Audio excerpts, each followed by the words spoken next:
Oyíndàmọ́lá ló ń ṣọjọ́ ìbí.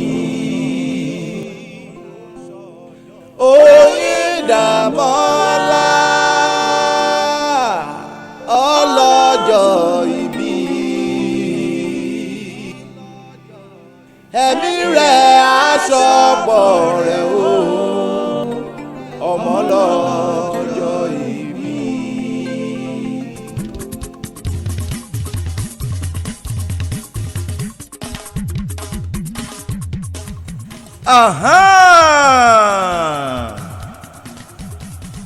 Tẹ́ ẹ bá wá mi délé tẹ́ ẹ bá mi ń lé Amẹ́ríkà níṣẹ́ orin gbé mi lọ nílé Oyíndàmọ́lá ọmọọba tó ń ṣọjọ́ ìbí ẹ̀.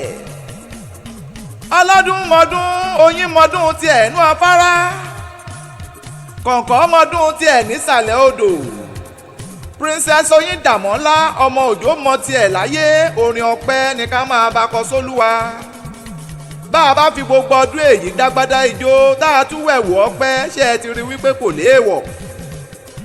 Oyíndàmọ́lá international beauty therapist, ojúlówó arẹwà tó gbáfẹ́ ó gbayì ńlé, ó tún lórúkọ lẹ́yìn odi. Kámútẹnu ẹ̀gàn kúrò, arẹwà lóyíndà, àwọ̀ rẹ̀ mọ́ lólóóló bí àrọ̀ gidigba ẹja tí ń ṣàwó wọn nísàlẹ̀ odò. Oyíndàmọ́lá ooo, ọmọ wọn yìí ń kú lójú ọwọ́, ọmọ ẹsẹ̀ yìí ń kú lójú ẹsẹ̀. Oyíndàmọ́lá ò ní tètè kú, ọmọ aráyé ò ní pa ọ́ ní kádàrádà, àti lọ àti bọ̀rẹ̀ ò ní báráyé inú. Àyùn lọ àyùn bọ̀ lọ́wọ́ ń yẹnu, òwúrọ̀ wọn ọ̀sán ti yẹ ọ́, kálẹ̀ ó sàn án jòwúrọ̀. Oyíndàmọ́lá o, ọmọ ọba mọ́láwọ̀ lólóóló, onínúure oníwàáre, àṣàsí ayé ò ní ràn án, ó ti wáyé yìí ná, ò ní bá wọn nájà warawara. Ààrẹ o, èyí wà lẹ́ni ò sí nǹkan ẹ́.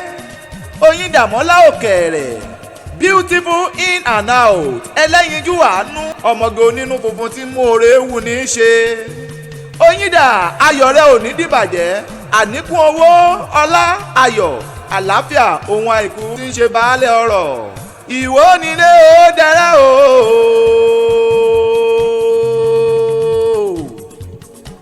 Ìbàrà nílé àwòdì, ìbàrìbá nílé àti òro, sìmíkàrẹ́ ilé àbá rẹ̀ ń kì ọ́. Olúwa bá mi ṣe lónìí, ṣe wéréwéré bá ọ délé bàbá tó bí ọlọ́mọ.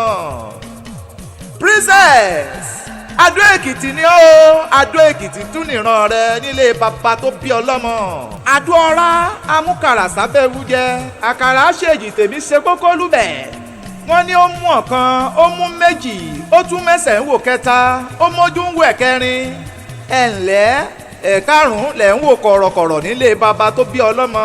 Koríko lálẹ̀ wù lójúde bàbá rẹ̀, àpáta ńlá ló lálẹ̀ wù lójúde bàbá tó bí ọlọ́mọ.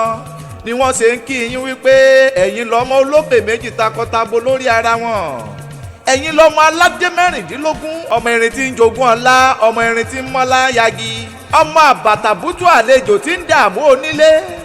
Ọ̀rọ̀ tó dẹ́kìtì ó di dandan kó dájú èwí, ọ̀rọ̀ tí ń dùn gbó ní dùwú àgbò. Èrò tí ń rèkìtì kó bá ń yà ládó èwí, bó bá ti dájú ló sùn kó bù sanra. Àfijú ni gbogbo yín nílé bàbá tó bí ọlọ́mọ. Oyíndàmọ́lá ọmọ abidán so púpọ̀ ló bí o, abidán bẹ létí ajílóṣù.